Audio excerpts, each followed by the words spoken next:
second attempt. Liam Norman, healing update. It's Sunday the 10th of August, and it's 21 minutes past midnight, and I'm at the cemetery near Newland Avenue, fucking hell, on Headon Road, War Memorial Graves.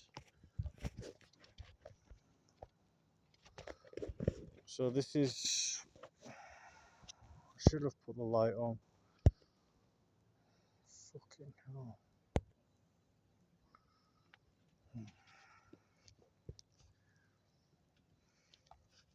I think this video is going to be mostly dark, and I'm going to express myself and hopefully relieve myself of some of this pressure. PC Ferguson and PC Story visited my home yesterday, and it seems appropriate to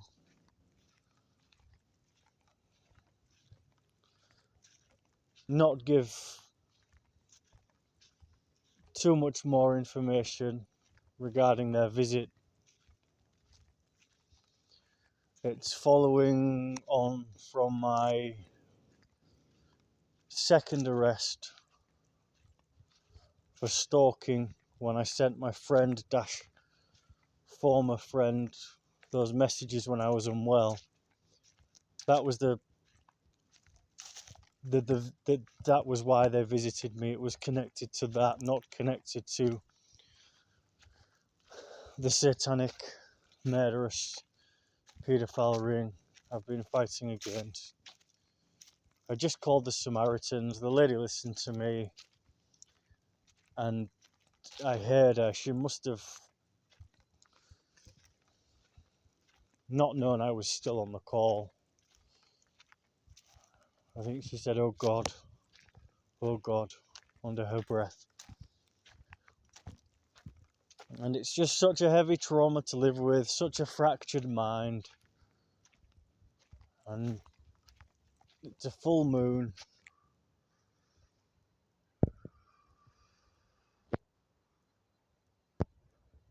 Which gives me clarity on why the energy is so heavy. And I'm just living in this loop of pain, having faith that I'm getting closer to support, and then sometimes just going to the darkest spaces of my mind, especially regarding my cousin and her children, who were previously a big part of my life, who the network targeted through me, and just having such self-judgment and fears that I perhaps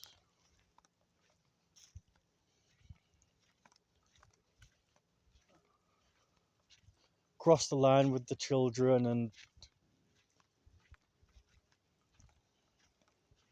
was protected by my cousin and the family. But I think if I trust my better judgment, and one of the last interactions I had with my cousin, I think they know I'm a kind person, and they know I love them and I would never want it to hurt them, and that any mistakes I made was due to my own trauma and the mind control from my family, who wanted me to hurt the children to give them some safety as the satanic, murderous paedophiles that they are. And I think if I had crossed the line in an irreparable way with the children, then any special needs issues or loyalty aside, I think I would have had to have paid for it and been accountable, and I'm still here. And obviously I'm fighting against this paedophile network.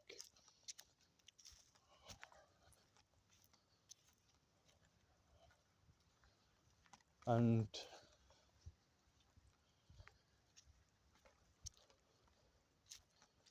I haven't said to the police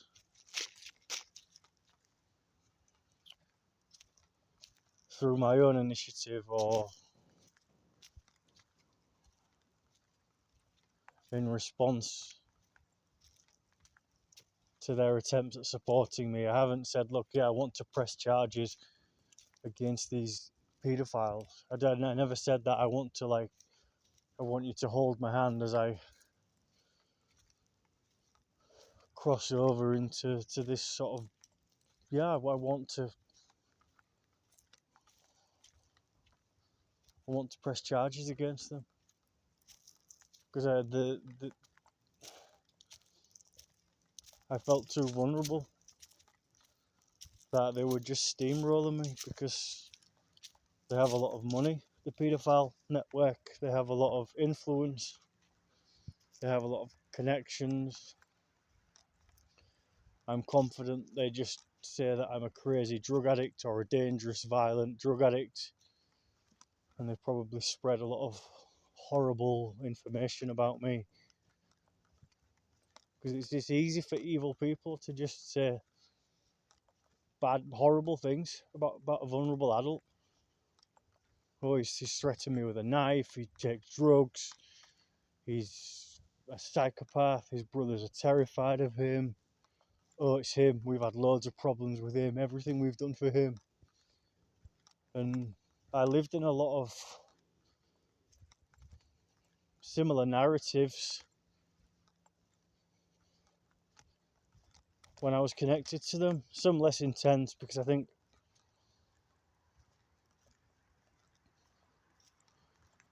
they use the more intense narratives when there's distance between them and the victim.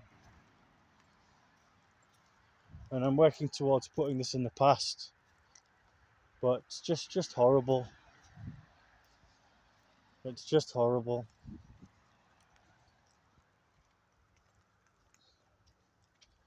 Last message to my contact at Cypher was asking them to give me some space,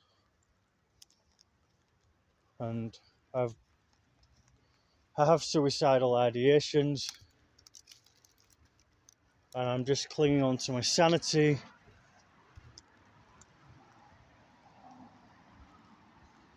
Often worried about family members.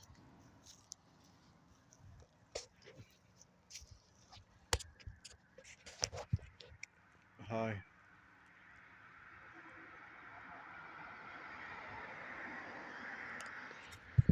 And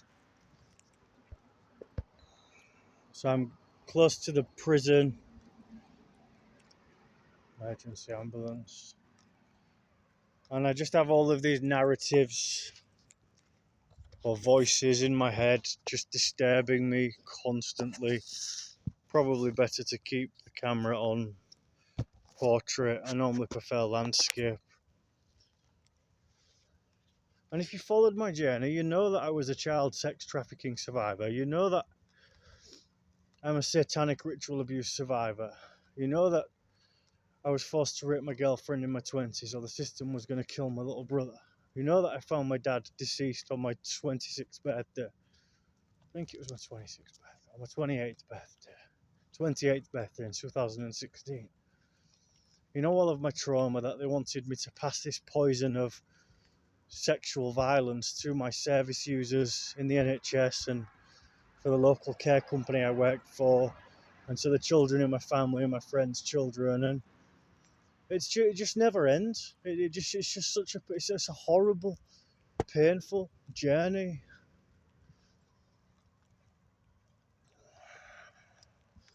Understanding what it is to have a manhood and genitalia and a sexuality. And obviously I'm 36, so it's not just like I'm understanding these things now, but reconciling or healing a lot of my trauma and It's just horrible. I have a lot of neurosis and I suppose a lot of icky thoughts and feelings, but I'm just supporting myself and understanding that a lot of it is probably projection on the sexual torture and abuse from adults when I was a kid. So if I see a kid, I'm just projecting all of the terror I felt as a vulnerable child. My mind's just like conjuring up all of these thoughts and questions, and it's horrible. I'm doing my best to keep my sanity, and I just have such horrible thoughts about myself and I suppose how people perceive me, including current connections, which are very few, and hopefully that's not a double negative, and former connections.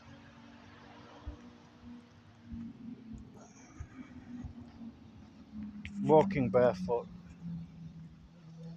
On the other side of the coin is that I'm a kind-hearted, brave survivor. I fought against an evil system. I've whistleblown on various truths regarding my trauma and some trauma in the family systems I'm connected to. And I've caused a lot of pain, but I've made a difference to people's lives. And a lot of people are finally starting to see me and see the truth of who I am. I've started Hull College. I'm an amazing person. I'm creating a beautiful life. But it's hard to stay onto that narrative because I'm on my own. I'm on my own, just living in a horrible void. And then I was recently threatened by Neil Beadle, who is one of the key figures since his mother died of the satanic paedophile ring. And he's receiving phone calls.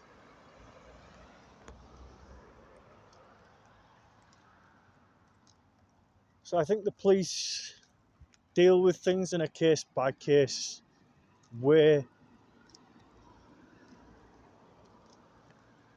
So there's a possibility that there's a lot of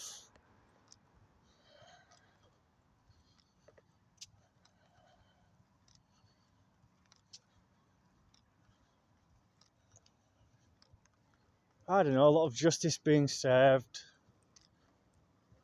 and a lot of contact between the police and some of these perpetrators and some former connections in my life that I'm not privy to.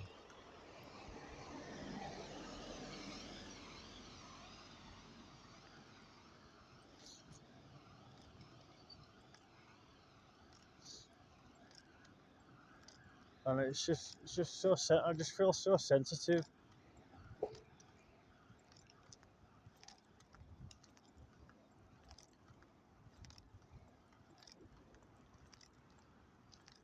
Just feel so sensitive. I was just at the graveyard, just sat on a bench, and so many times I've sat on the bench and I just see my shadow. I just see my shadow.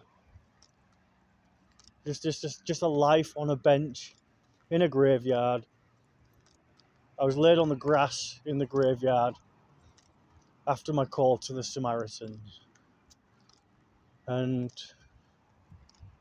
it's just so difficult to stay alive.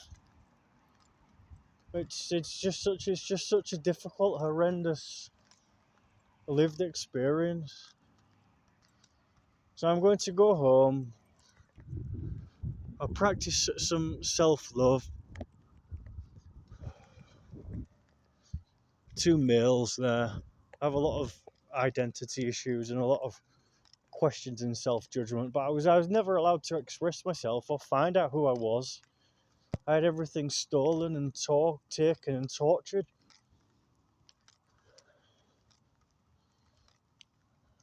Just my mind is just churning all of these different questions and judgments and conundrums. It's horrible. Some family members I can't call and speak to them because just too painful. Sometimes you just have to let people go.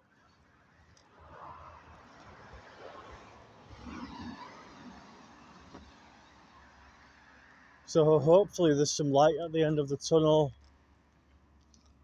and hopefully I'm getting closer to receiving autism assessment and support. But it's just horrible. I get paid next week. I borrowed £20 from a contact today, and that helped.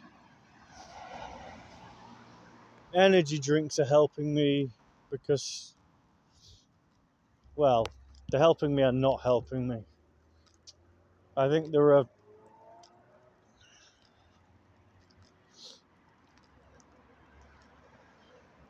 it's not like drinking alcohol or smoking cannabis or taking like recreational drugs. I think it's there's a police car with a light on the side of it.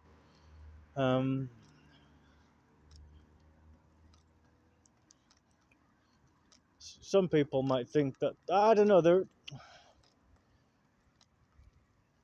it's a vice. It's not healthy being addicted to caffeine or to drink a lot of energy drinks. But when you're going through a lot of stress and you have, I suppose, a gentle vice that's there for you in your darkness, it's the energy drinks are there for me. I don't have anyone. I feel like I don't have anyone. I don't have anything. I just have pain and self-judgment, and it's horrible. I never wanted to hurt anybody, any of my friends, any of my family, especially my cousin and her children who were a big part of my life. I just wanted people to be safe and to be happy. And my existence is just such a fucking ungodly, painful existence. So I'm going to go home and relax. Listen to some of my readings on YouTube. Hopefully tomorrow the energies will settle. I think it's a Lionsgate portal at the moment. Probably have a cup of tea and some snacks and have a bath. I might use the food bank on Monday or Tuesday, but it feels like another karmic connection where it's just horrible. But obviously I've been so unwell.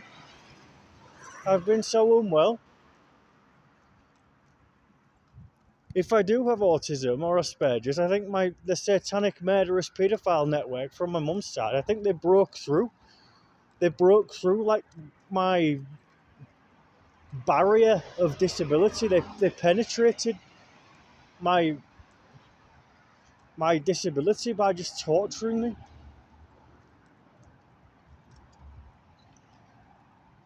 It's just fucking horrible. It's horrible. So fucking horrible.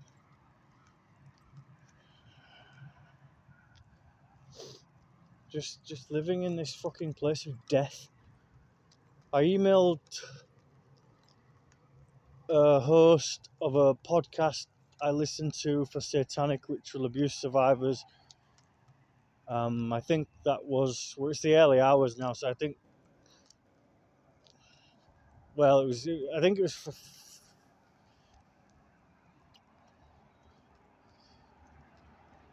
it was last, I think it was last, it was about 24 hours ago. So it will have been Friday night or Saturday early hours in the morning.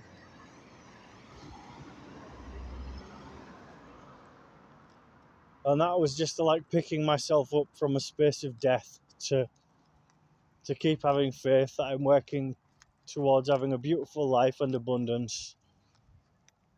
I was triggered, I think it's on Friday.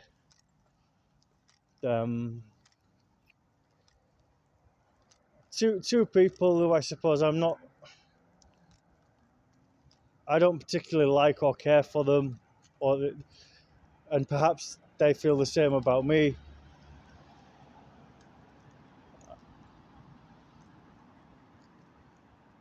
But just walked past two people, and something that was said could have been aimed at me, and it triggered me. So I worked with the energy and alchemized it.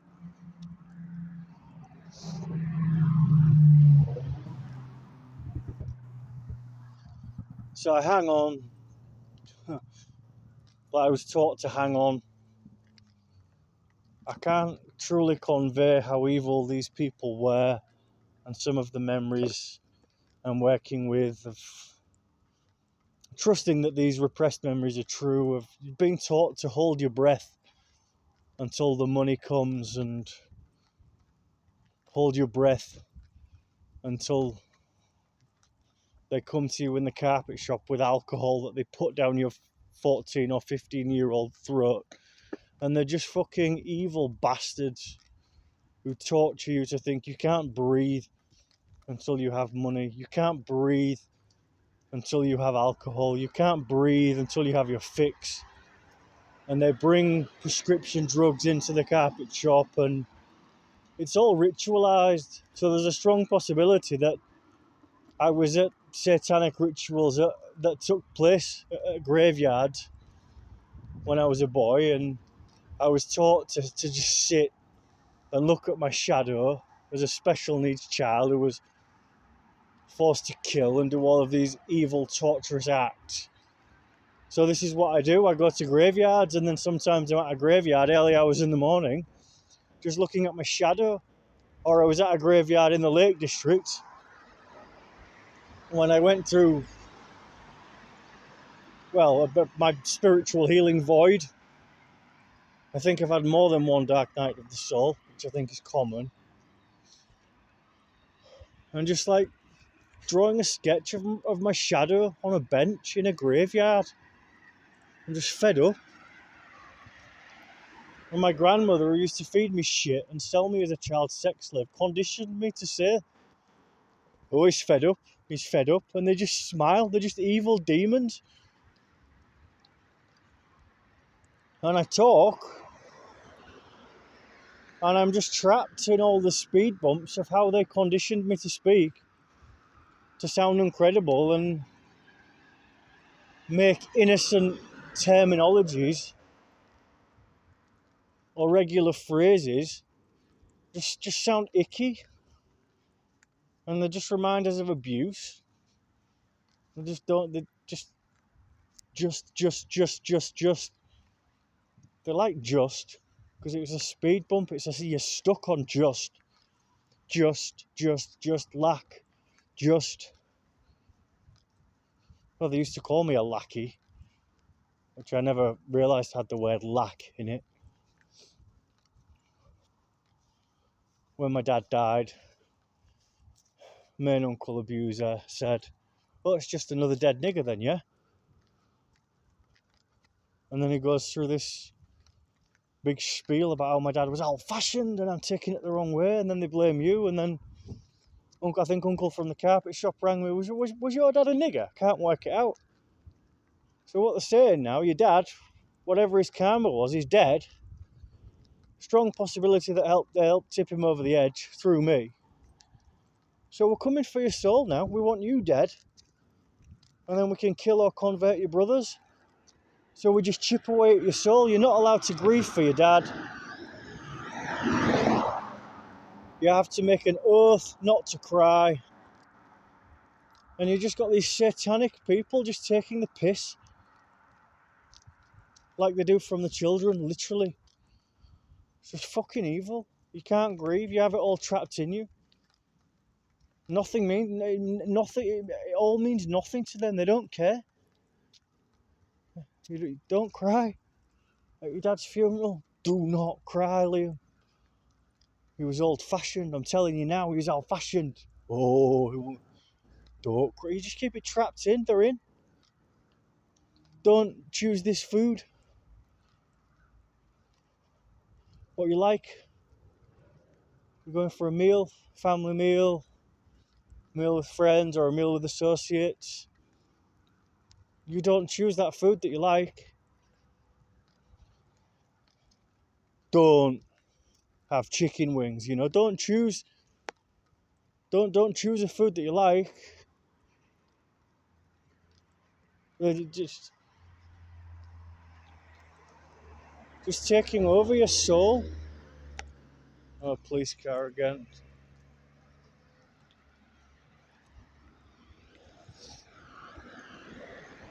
They're evil, just like they don't care about life. They don't care about children's lives.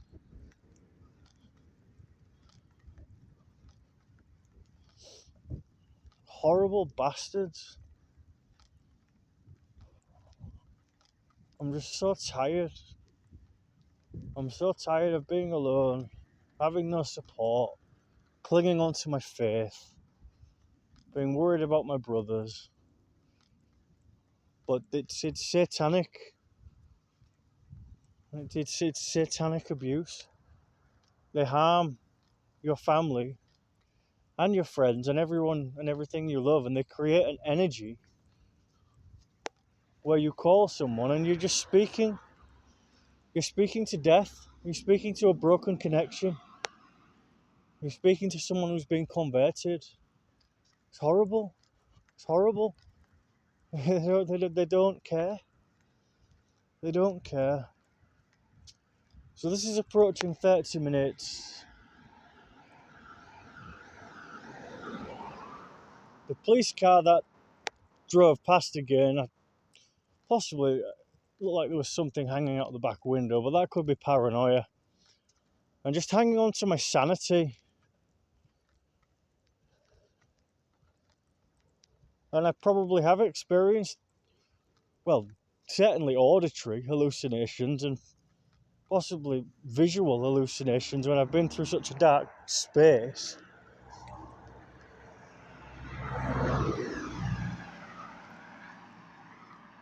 I'm so fed up. So thank you for watching, and I'll keep, for as long as I'm alive, which I plan to stay alive and honour my light before I die, and receive true healing, peace and justice.